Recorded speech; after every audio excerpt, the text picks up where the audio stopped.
Okay, now I'm my adult self. I mean, my grown-up self. I don't know. I've never really done a lecture as a performance, so we'll see, okay? All right, so first I want to tell you that Rebecca McGrew found this talk that I gave in Pomona in 1970, the curator here at the museum. And she sent it to me. And I was so mortified. I'm like, oh my God, did I say that? Rebecca, it's like, it's great, Judy, it's great, it's so authentic, it's really the voice of the 70s. And I'm like, right. So I decided that I would read some sections from it and look back at my young self from the perspective of many years later, okay? All right. Okay, now y'all know who Hal Glicksman was, right? Yes. Okay, fine. So no, Hal Glicksman was the curator here who brought me to lecture and who also invited me to do the fireworks piece in Mount Baldy. And when I remember Hal, I was living in Pasadena, and he was running the gallery out here. And it was like really out there, Pomona. I mean, nobody kind of paid too much attention to what he was doing, but since art history is written backwards, all of a sudden it's come to great attention. You know, my God, he was doing all these great things. And in the 2 years he was the curator, this will tell you one of the reasons I started my talk like this. In the 2 years he was the curator, there were no women shown, except me. I was the only woman, which was my position in the art world of the 60s. And lest you think that it's all changed because there are women in power, he was succeeded by Helene Weiner, and in her tenure, there were no women artists shown. Okay. Hi. Hal Glicksman tells me he already told you that I'm going to talk about cunt. Well, I want to talk to you first a little bit about me and about some of the things I'm trying to do. Then you can ask me questions. Now, the images for this talk have been selected by my husband, Donald Woodman, who's a photographer, and I hope you enjoy his sense of humor. This is called Her Sex is Like a Hothouse Flower.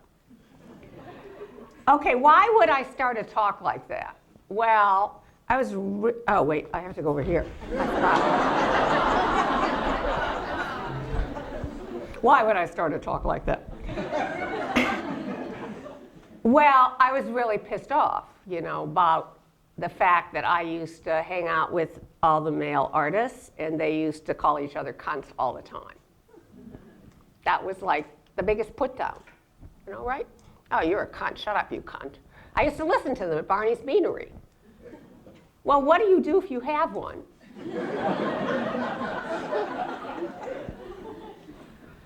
After trying to pretend for the first decade of my career that I didn't, because it was obviously not a popular thing to have or be,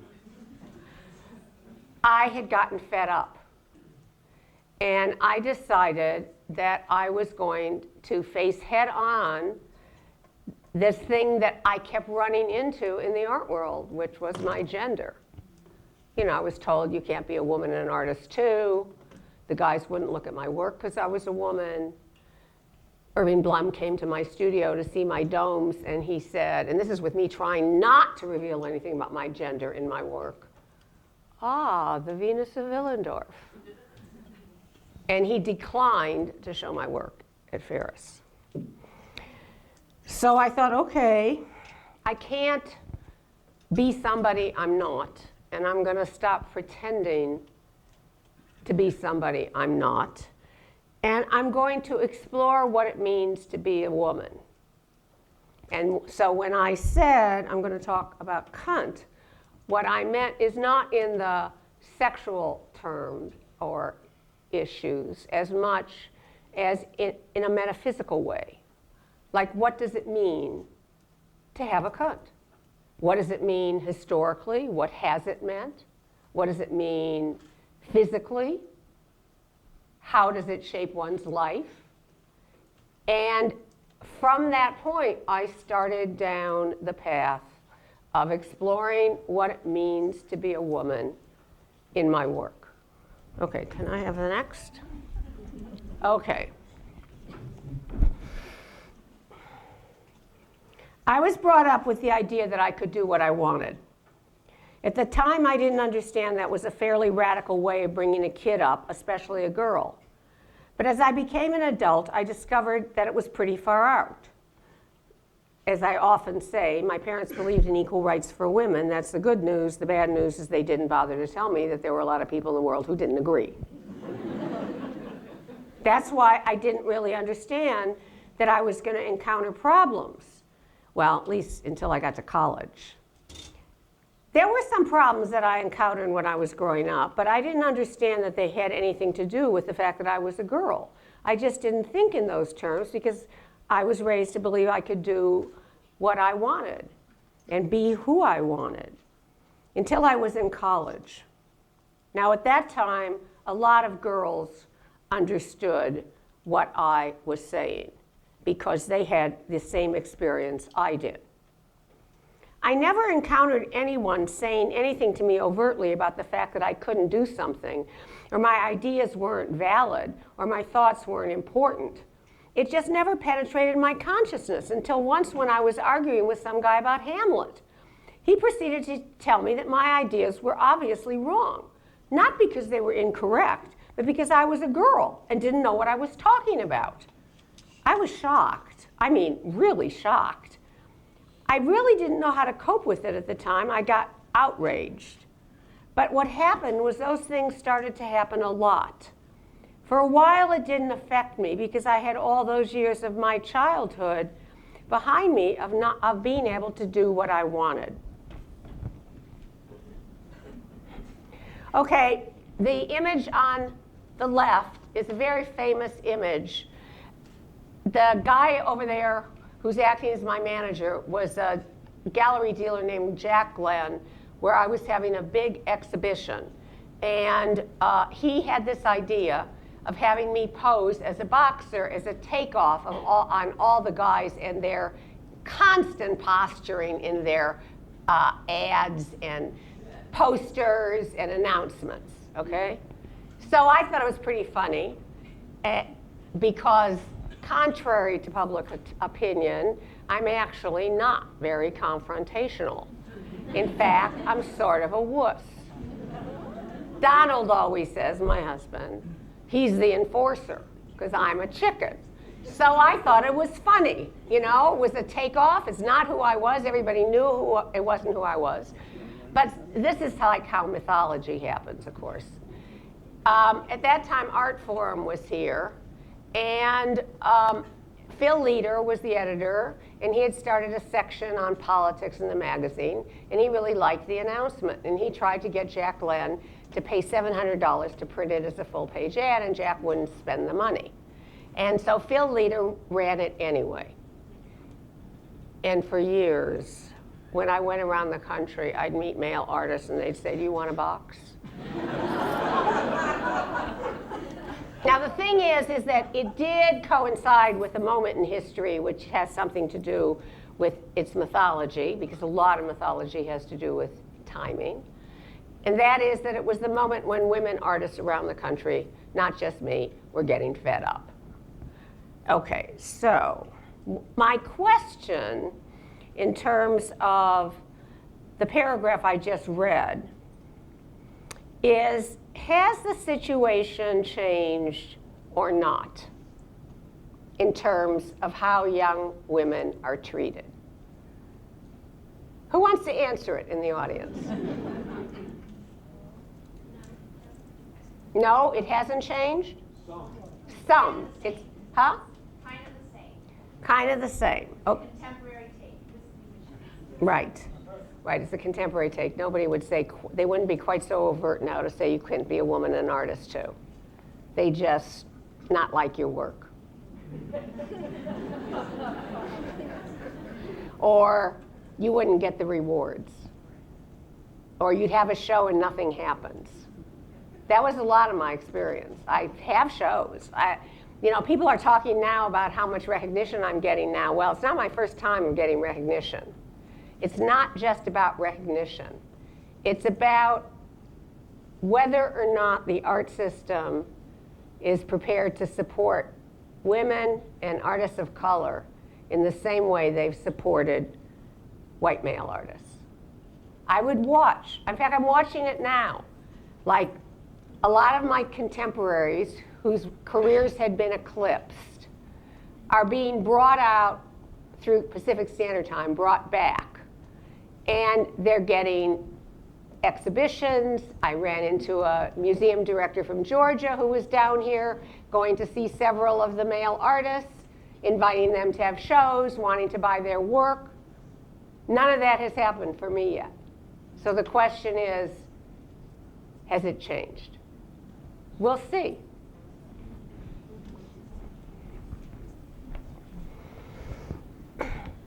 Okay. I wanted to make art from the time I was a little girl. I had no other aim in life since I was 3 years old when I started to draw. But by the time I was 21, I had developed some attitudes that a lot of young women of my generation developed. Like putting down other women and saying, I don't really like women very much, I like men better. Well, why wouldn't we like men better? Men had the power. Men got to do what they wanted. Oh, I'm sorry, I'm commenting in the wrong chair. I knew I wouldn't be well behaved. I'm trying not to stand in front of the slides. Okay, what was happening to me, which I began to understand by the early 70s, was that I was beginning to see the world as if I were a man. I was talking like a man, putting women down, saying the things that all the guys said. Women aren't very blah, blah, blah, so that I could be accepted by the guys. They were the ones I was trying to get recognition from because they were the ones that were doing things. I got into that whole trip, not recognizing that on its fundamental level it was perverted and unhealthy and destructive. I went along like that for 4 or 5 years, still thinking somehow that I could do what I wanted, despite the fact that there were no women on any level in society above the low. There were no women in Congress then. You looked at Congress, there were no women. Not that there are that many now. In fact, after Margaret Thatcher stepped down, until Angela Merkel got into power, I was starting to feel like, oh, just give me a skirt, any skirt in the G7. I don't even care who's wearing it, as long as it's a skirt. You did it again. You talked from your adult self. Anyway, there were no women running anything. There were no women running the country. There were no women in power and administration. There were no women teaching art, and the ones who taught art in universities were looked at as unimportant. There were 2 when Hal Glicksman and I were in school together, and they both used to get put down. I mean, they were laughed at as little old ladies. Now, when I think back about that last sentence that I read about the 2 women who were at UCLA who were tenured, which was 2 more tenured women in the art department than there were again for 20 years. And the fact that I wanted nothing to do with them, I feel ashamed. Particularly since one of them, Dorothy Brown, had a collection of art by women, which I thought was very peculiar. Why would she do that? The other one, Anita Delano, had studied with John Dewey. But I wanted nothing to do with them, and yet I could have learned so much from them. But I distanced myself from women. You know, a lot of women of my generation are always griping about young women. Oh, they don't want to identify as feminists. What's wrong with them? Don't they know what we did? What we sacrificed for them? Oh, my God.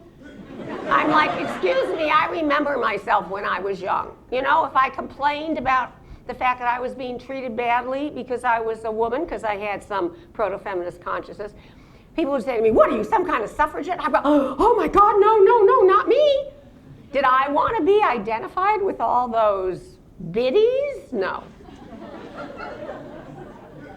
So why would young women want to be identified with us? From their point of view, we're just like that. We're the old generation. We were always griping about things and raising this issue about feminism and discrimination. I mean, hasn't it all changed?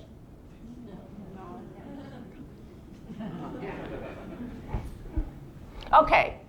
This is, wait, go back. This is a very well-known piece now called Rainbow Picket that I did in the mid-60s. And at the press preview at the Getty, I told this story about how Walter Hopps, the most important curator in Southern California, who was the curator at the Pasadena Museum, used to come to all of our studios in Pasadena, where I was the only woman working among all those guys. And when I finished this piece, he refused to see it, look at it. He just wouldn't look at it. He went over and looked at a piece by my male artist companion in the studio, which hadn't changed at all. And he said, haven't you changed the color? No, it was the same piece he'd seen 10 times. And years later, when I saw Walter, he said, I know you hated me. Well, actually, I didn't hate him. He actually broke my heart. And he said, but you have to understand, Judy, in the 60s, women were either groupies or artists' wives, and their role was to take care of the male artists. So what was I supposed to do when you were making art that was stronger than most of the men? It was as if I saw a woman pull up her skirt, roll down her stocking. I just had to avert my eyes. Really? You mean you couldn't have had courage and bucked the trend and say the girl's got talent? So I destroyed Rainbow Picket. Nobody was interested in my early work until this whole resurgence, first with Minimal Future at MoCA and now the Getty PST, Pacific Standard Time. And it's very amusing to me, actually, to see how people react to the same work that I did in the 70s. Isn't it the same work? It's not the same work. It's the same work. You didn't look at it then. Why is it so great now? Do you know what it would have meant to me then? If you'd been able to acknowledge it? Anyway, so at the point at which I decided to come back to myself, it took me a couple of years to reconnect with my impulses, which I had completely disconnected with in graduate school as a way of getting through graduate school, because my male painting teachers hated my imagery, hated it. Ah, breasts and wombs, oh my God, ah! So, not me, I wasn't making any breasts or wombs, except even Irving Blum thought my domes were like the Venus of Willendorf. Even when I tried to hide it, it didn't work. So, why hide it? Peel it back and show the world who you are. Baby. Okay. Could I have the next? Okay. But that was the way the world was, and at that point I was not prepared to openly question it. Then I got out of school, and I was alone with myself in my studio for 5 years. That was a very important time, because during that time I was in the process of creating myself, defining myself. And that meant that my own ego was of central importance. I was the one who was important. What I felt, what I believed, the way I saw the world, those were the things I used and dealt with in my artwork. But every day I walked out of my studio and saw women on billboards with their tits stuck up and their asses stuck out. And there was a direct contradiction between what I was discovering about myself and the image that I kept coming up against outside my studio. And I had a whole series of hassles over the years, enormous hassles with men in the power structure like I described. I sort of knew, yeah, they don't dig women too much. There were hardly any women artists. Still, I was not understanding what that meant until one day it dawned on me that the way in which my work was perceived was totally conditioned by the facts that I had not wanted to accept, the facts that existed in the society. Women are not important. We live in a male-oriented society where men and what they do is more important than women. Now you have to realize what a shock it was when I said these words in 1970. I mean, like when I started the first feminist art program in Fresno and we started doing performances, I took the students to UC Berkeley. We were invited to do a presentation, and we were performing and talking about what we were doing, and these guys just jumped up on the stage and started to beat us. I mean, in public. I mean, you know, they did it all the time at home, but not on a stage in front of all these people. Actually, it's very funny. Faith Wilding, one of my students, was there. She's gone on to be quite a well-known artist. Anyway, she grew up in a pacifist society, and so the guy started pummeling her, and she started fighting back, and then she goes, "Oh my God, I'm a pacifist! What am I doing?" Now, I've had a lot of chance to think about, over the years, the degree to which women learn that what men do is more important than what we do. And even though there have been significant changes in the sense of women's studies, ethnic studies, race-based theory, queer theory, new efforts to enlarge the discourse, still, most university curricula continues to be male-centered. Most art history continues to be male-centered. And art history provides a really clear picture of what is valued. So even though there have been many changes, in my opinion, they are not nearly enough.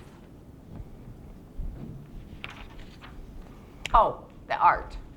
Okay, so after I did the dinner party, and people don't know this, I lost everything.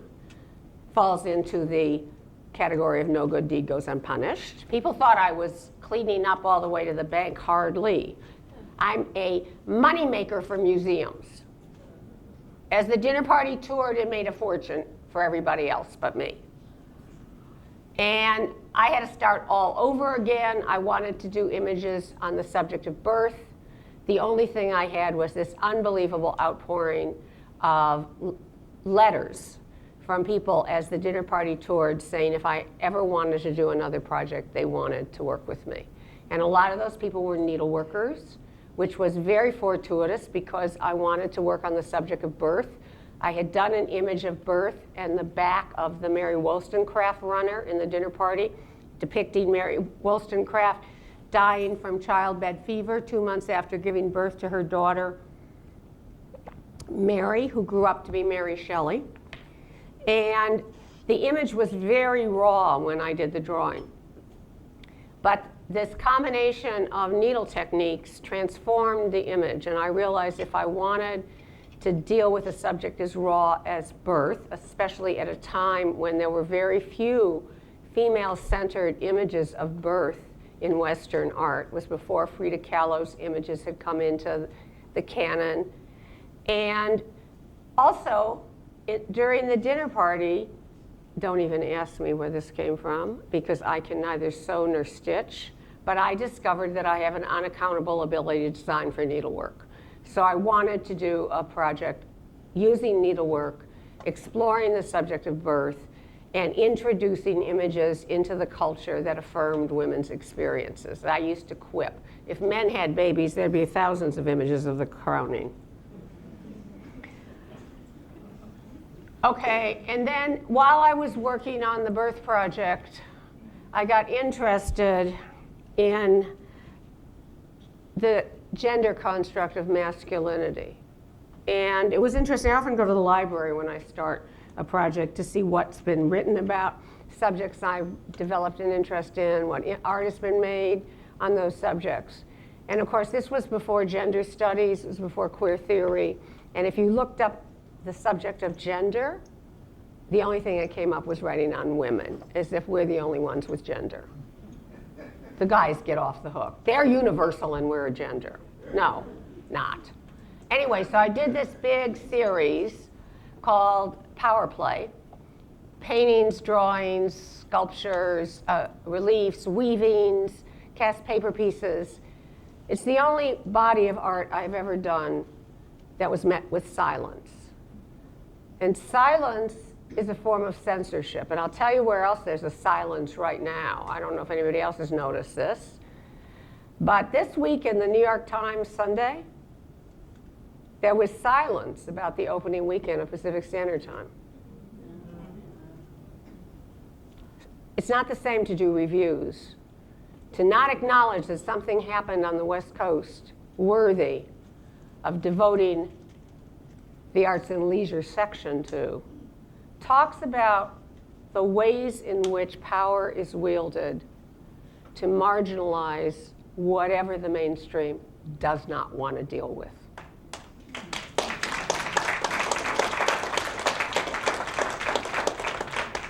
Anyway, the thing is about power play is that my Santa Fe gallery, David Richard, really wanted to show power play. And I was fine with that, but I wanted to take advantage of the fact that there is now a context for looking at the images I did, examining the construct of masculinity. And I'm really happy to say that one of the most prominent queer theorists in America, Jonathan Katz, is going to write the catalog essay. And I'm just thrilled because it's the first time that there actually is a body of theory to deal with this work.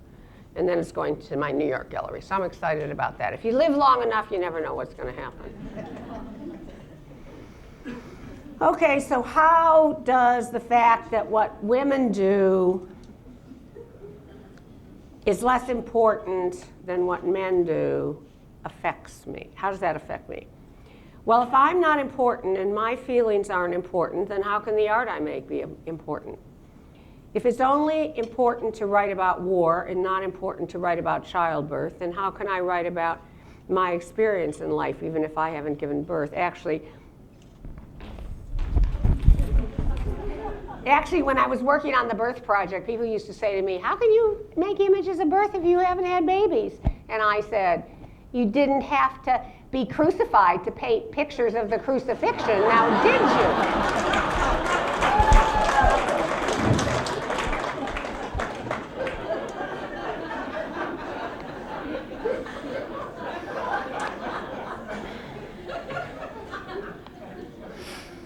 If it's important to have a heart-on and not important to have a contracting cunt, how can I deal with the experience of my life? And how can anybody perceive it? I come from the generation where they used to say women didn't have to have orgasms, only men had to have orgasms. Ugh. So much for science. So how can I deal with the experience of my life, and how can anybody perceive it? So that means that half of my work goes unseen. It isn't real. A man who looks at my work has no criteria for evaluating female experience, none. He has only the history of art, which is the history of white male art, and he measures in the West. And he measures my work by how it projects that same image. Now, if I'm being true to myself, it's not going to do that very well, is it? So then my choice is to make art that looks like it was made by a man. That was a compliment, you know. Oh, that's fantastic. Everybody's supposed to make art that looks like it was made by a white man. If you're black, you're not supposed to show that you're black in your work. That's a no-no. It's not supposed to show in your work that you're a woman either. That means I have to deny who I am. That's sick. That's profoundly sick. And I'm not going to do it.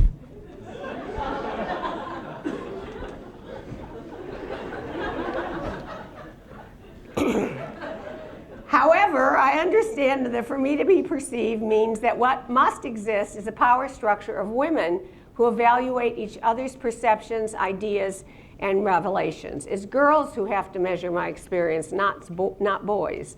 It's women who have to say, yes, that's true, that's not true, and yes, that reflects my experience in life. But that requires a fundamental change in the basis of society, because at that point in time, women do not have power. They did not have power to determine their own lives. They can only live covert lives. They can do what they want as long as nobody notices. You know about covert lives? You know, the dialogue about women and PERDA and being covered up, actually, I don't think it's the right dialogue. I think the dialogue that's necessary to have is, do men own public space? If women have to be completely covered when they go out, that means they are not individuals in public space. Only the men are individuals. And you might have noticed that in the Middle East revolutions. All the guys They weren't covered up. They didn't have to be covered up. Anyway, it's a symbol of covert lives, living a covert life. Oh, but women really run things because they run the house. You can't believe how many times I heard that. I'm like, you try staying home and running the house and see if you feel powerful.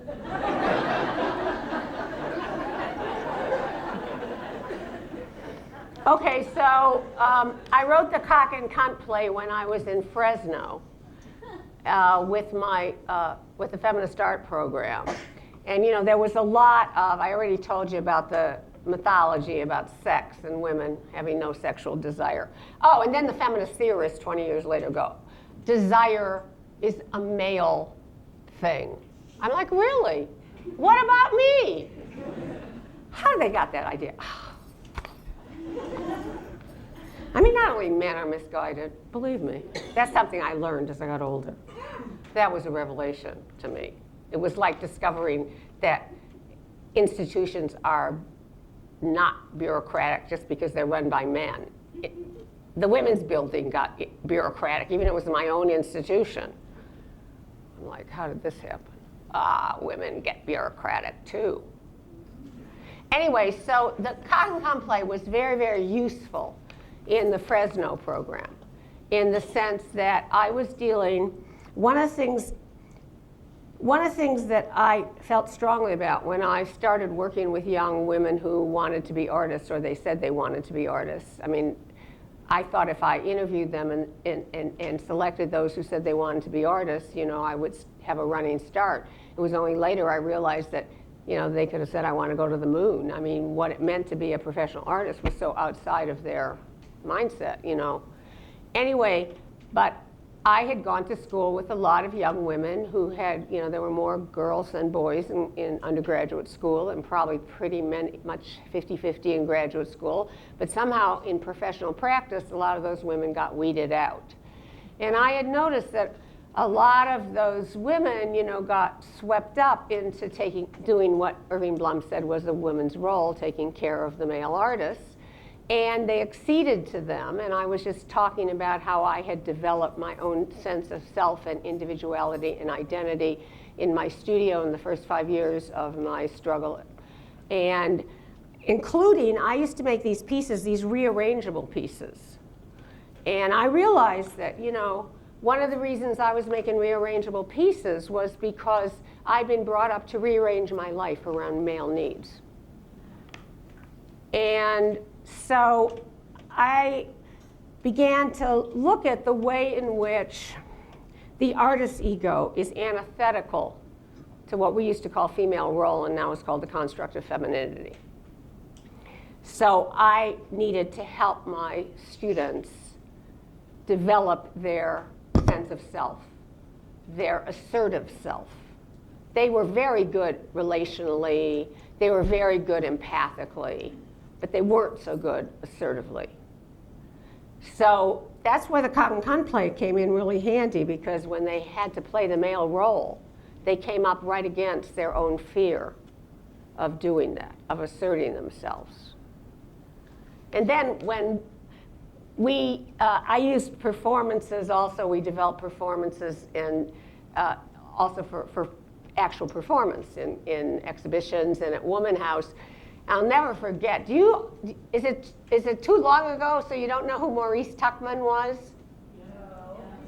Maurice Tuckman was the head curator at LACMA. And he had a girlfriend named Blossom Dearie.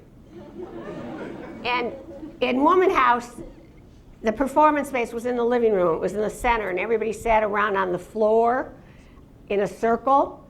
And I'll never forget Maurice Tuckman watching the Cock and Cunt play, which goes, will you help me do that dishes? Help you do that dishes.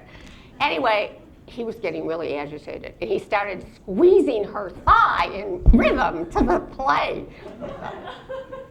Go home and do dishes. No, anyway.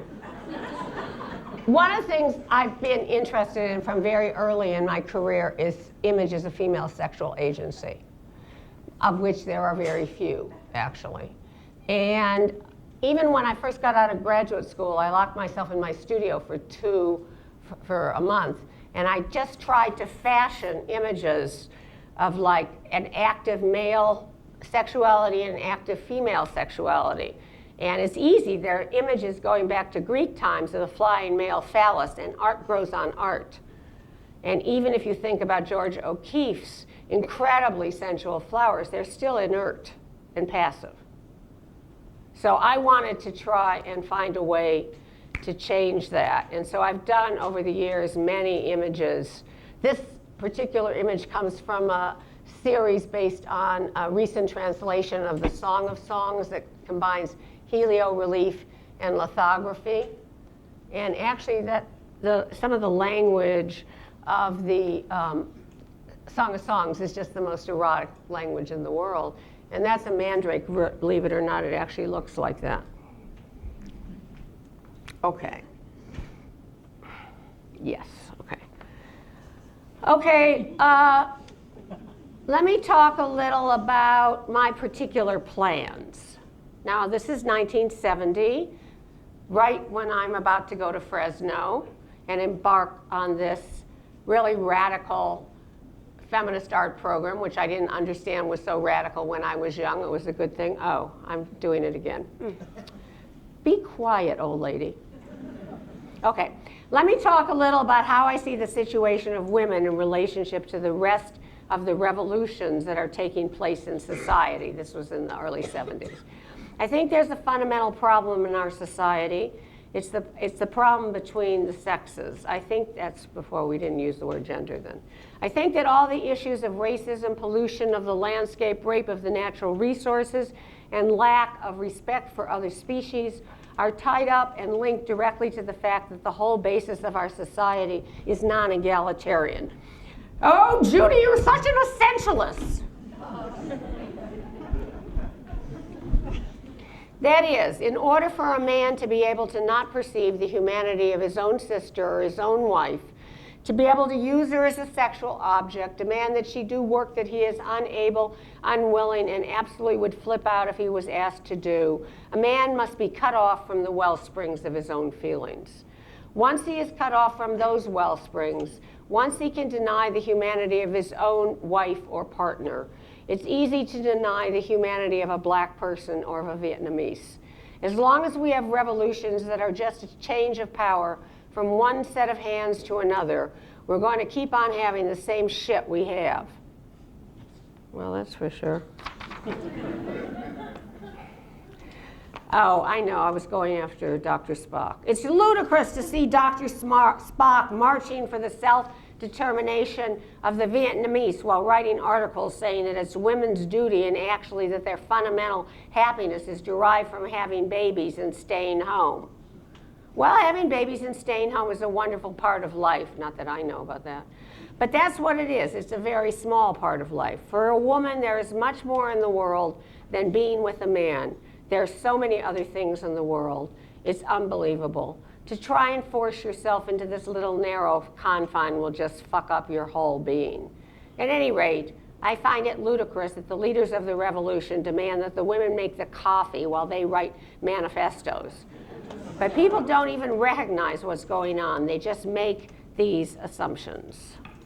Okay, so there we are in Fresno, and I'm encouraging the young women to make art out of who they are as women, and they get so empowered that I get scared to death. Anyway, they come up with these costumes, and they start writing cunt cheers.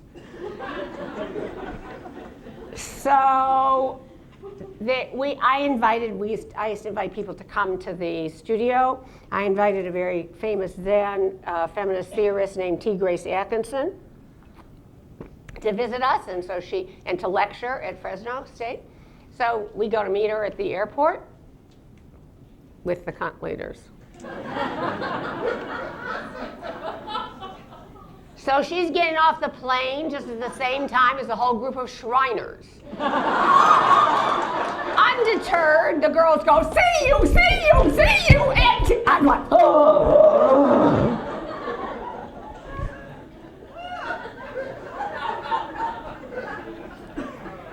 Now the reason I juxtapose this particular little slide is that feminist theorists are very fond of saying that gender is a changing construct.